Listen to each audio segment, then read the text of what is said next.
This is Andy Meh.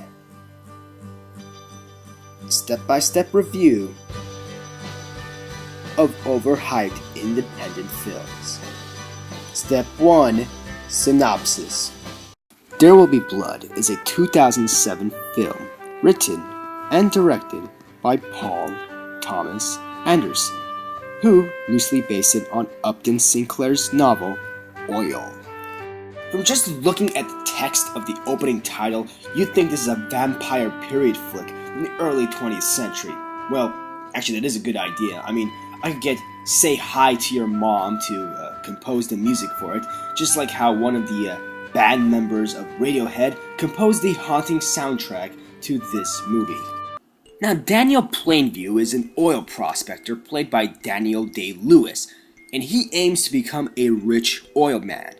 Another character, Eli Sunday, played by Paul Dano, is a rural prophet who hopes to expand his church. Now, both men are insane, but Eli will make your eardrums pop, while Plainview, like every good insane movie character, has a hypnotic voice that reminds one of a good scotch and sports a gentleman's mustache. I want a mustache like. Step 2. Pointing out lack of story. When I first heard that Anderson was going to make another movie, I was excited. His earlier work, Punch Drunk Love, was amazing, and it showed that Adam Sandler is surprisingly a good actor. So when I saw the trailer and heard the title, There Will Be Blood, I was stoked. I thought to myself, this is going to be an awesome and definitive movie. Then I actually saw the movie. Now, imagine me sitting on a couch, waiting for something exciting to happen. Then the end comes and goes, and I was like, that was it? Honestly, the whole entire movie was like the trailer. It was just setup. A setup for a story that was not there. It's like handing me a cupcake only to take it away, which is like observing a cute bunny only to have it bite you, which gives you rabies, and then you die while questioning the meaning of your pitiful existence. But critic, you can't just say there is no story.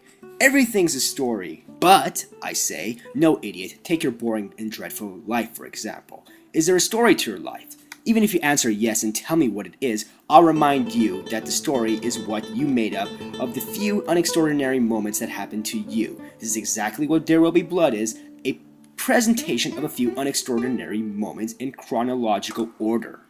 Let me give you a quick rundown. Plainview finds a city that has an ocean of oil under his feet. He sets up business there. He has a few conflicts. Then he tries to cut down costs by making a deal with Union Oil to link a few pipelines with them. Then he becomes a drunk and crazy rich guy and ends up killing someone, but I won't say who, and even if I did, it's a rather pointless death. The end.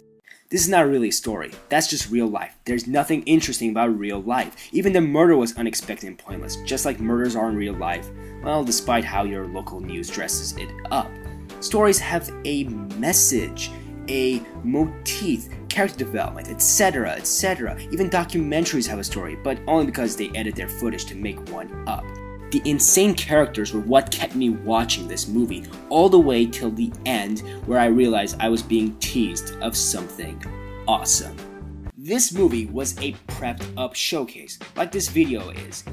There Will Be Blood is a mundane story with gimmicks that pulls you in like Starbucks coffee does, or a review show that's being critical for the sake of being entertaining. Wait, what? Ignore that. Step 3. The dialogue. There isn't dialogue in the first 15 minutes, and frankly, when there is dialogue, the only people I find intriguing to listen to is Plainview and Eli. Everyone else doesn't talk. They just say words, as if they were commanded to say them. It seems like the only reason for the existence of conversations in this film is to simply have Plainview have something to say. I'm talking in a quiet manner, not caring what's gonna happen to me, or what you're going to do to me next. I Plainview will say something in an eloquent manner and say it in an accent that everyone loves to hear. Sorry, I'm not really good with impressions. Now I'm going to smack you around and make you my bitch. Step 4. Conclusion. This film was nothing more than a gimmick. It took an interesting character trait and threw it into a movie with no story, and tried to varnish it with spectacular shots and montages of madness. And despite all this, some critics call this the best movie of the decade. They called this despite the fact that the film's ending exemplified its pointlessness. Oh, say the critics, there's no fitting ending. The movie was about madness, and therefore it should have a crazy ending. Here's what I say. It's a pointless ending because the movie was pointless to begin with. But, you say, just because the movie only had good shots and only worked with the technique of character traits doesn't make it bad. In fact, it makes it quite entertaining. Oh really, I say, and yet when a big budget Hollywood movie comes out, you call it a crappy derivative. Oh, that's different, you say. They're just using one successful thing about a film and making money off it. And I say, what's the damn difference between what Hollywood is doing and what There Will Be Blood is doing? You must be really hypocritical to think that There Will Be Blood is a great movie when it does what Hollywood does. It takes one storytelling technique, it makes it a central feature of the film, and attaches a pointless plot to it so it can make a film that makes money. It's like what DeVry College does to education, or what this video does to entertaining review shows. Wait.